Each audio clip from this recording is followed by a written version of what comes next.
on. We think Maryland has been a leader, and I think the commitment of the Commission over the last 4 or 5 years has been continued for the Commission itself to play a leading role, not in operating the HIE, but setting the framework in place. So we're excited about that. Lastly, at time to time, you know that I highlight staff that are doing what I think are important research and public awareness papers. I wanted to note that Melanie Cavalier will be presenting at Academy Health next month. Academy Health is the leading health services research organization in the country, and their annual meeting is the most important national meeting that Academy Health hosts every year. She'll be talking about using health IT to improve patient-centered care, and we'll look forward to providing you a copy of that presentation when it's been approved by Academy Health for release prior to the meeting. That concludes my update. I'll end with what I said at the start. Very excited to work with the chair moving forward and support his directions and priorities as they align with our broader objectives. Thank you. I will do my best to carry out this role with the aplomb and gravitas of my predecessor, Dr. Pollack, who will be greatly missed, I think. So thank you for the updates. Before we consider action items today, or I guess I should say, did anybody have any questions for Ben on the updates? Sorry about that. Look, we don't. Before we consider action items today, I want to remind commissioners that if they wish to recuse themselves in any action item, they should inform the chair. For commissioners participating remotely who desire to recuse, they should remain silent, turn off their cameras, and mute their phones.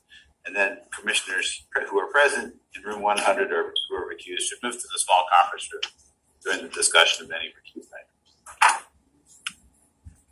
That brings us to agenda item number 3, certificate confirmation of emergency certificate in need for the University of Maryland Capital Region Medical Center. The University of Maryland Capital Region Medical Center has requested an emergency CON to add 16 medical surgical beds. The proposed unit would be located on the first floor of the hospital in space that is designed to function as an observation unit, but is currently being used for outpatient clinic space. The clinics will be relocated to modular units located on the hospital parking lot. These modular units were placed into operation as intensive care space in 2020 at Prince George's Hospital Center in Cheverly through an emergency CON and operated in Cheverly until June 2021 when Prince George's Hospital Center was replaced by Capital Region Medical Center in Largo. The additional beds are intended to assure that the hospital has additional inpatient bed capacity to better handle potential COVID-19 related surges in bed demand over the next year. Miney Hawk, CON, Chief of the Health Facilities Planning and Development, will brief the Commission on this emergency CON request. Miney, the floor is yours. Good afternoon, Mr. Chairman and Commissioners. Winnie Hawk here. Before you for confirmation. I apologize. No worries. It's spelled very oddly. Before you for confirmation is an emergency certificate of need. This was issued on May 12th.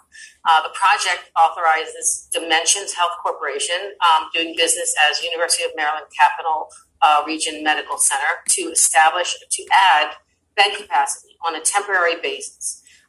They are going to convert 16 existing observation beds of a 20 observation bed unit currently on the first level of the hospital to med-surg beds. The project, the estimated cost of the project is $100,000, and the project timeline is approximately 60 days. They're estimating that it should be operational by July 1st. You may recall that previously the Commission has approved a certificate of ECON for a 16-bed addition to University of Maryland Prince George's Hospital Center for a 16-bed MSGA beds into modular units back in 2020, and then when the hospital was replaced in 2021, those beds, the hospital was then moved to,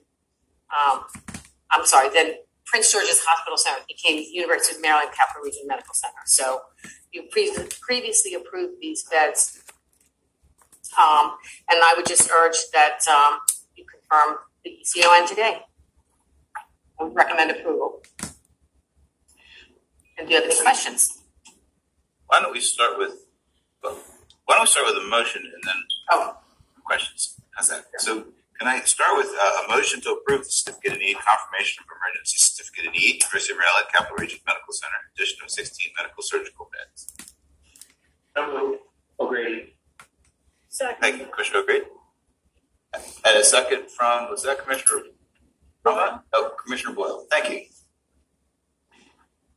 With that, are there any questions? Commissioner Doherty? This is Commissioner Bhandari. I have a question.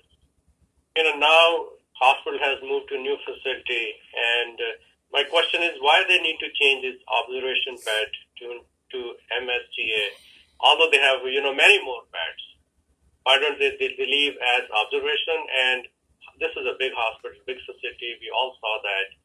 Do they really need to convert these observation, or they have extra bed in other floor where they can use also?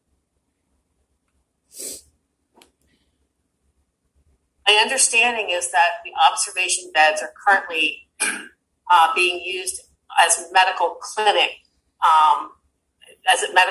beds, and they're going to move the medical clinic to the modular units, which are in the parking lot, and they're only going to retain use of the observation beds. The medical clinic beds were they were using only 5 of the observation unit beds as observation beds, and the other 15 were medical clinic beds.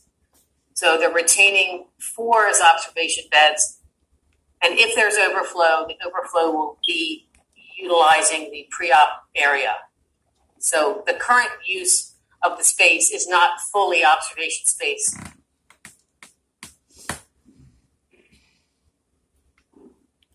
I understand that, but what I was trying to say, there may be additional bed on other floors also, rather than moving this clinic to the modular. Right. I'm not sure I understand. The audio, I'm afraid, sorry, Commissioner Bhandari, the audio is not very loud. Could you say that again? I couldn't. What I'm trying to say is, rather than moving the clinic to the modular, because it's a new hospital, new building, I'm sure they have extra space for those 16 MSGA bed in other location, rather than moving, these clinics to the modular unit and converting these to MSGA. Or they don't have extra space. That's what my question is. We actually looked at the occupancy rate for the first quarter of 2022, and their average occupancy was 84%. So the bed occupancy was higher than the target occupancy. So they really do need these extra beds. Thank you. Commissioner Doherty?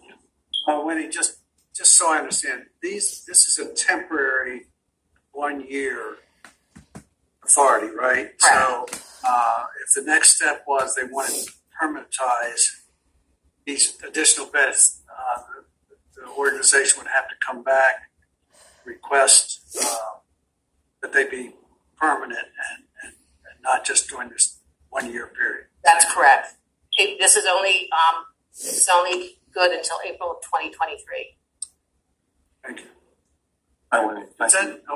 Jerry, just one quick question. Sure.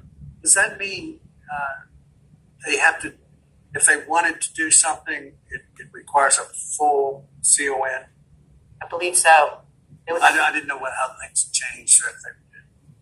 Thank you. This bed request is for, I assume, COVID overflow patients. Correct. We have accurate numbers on the actual number of admissions for COVID right now.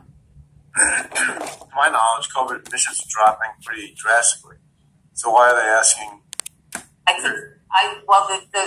What is represented is they're anticipating any potential surge in the fall. I don't have the numbers now. I can certainly look into that.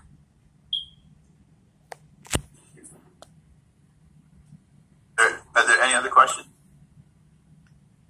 Are there representatives?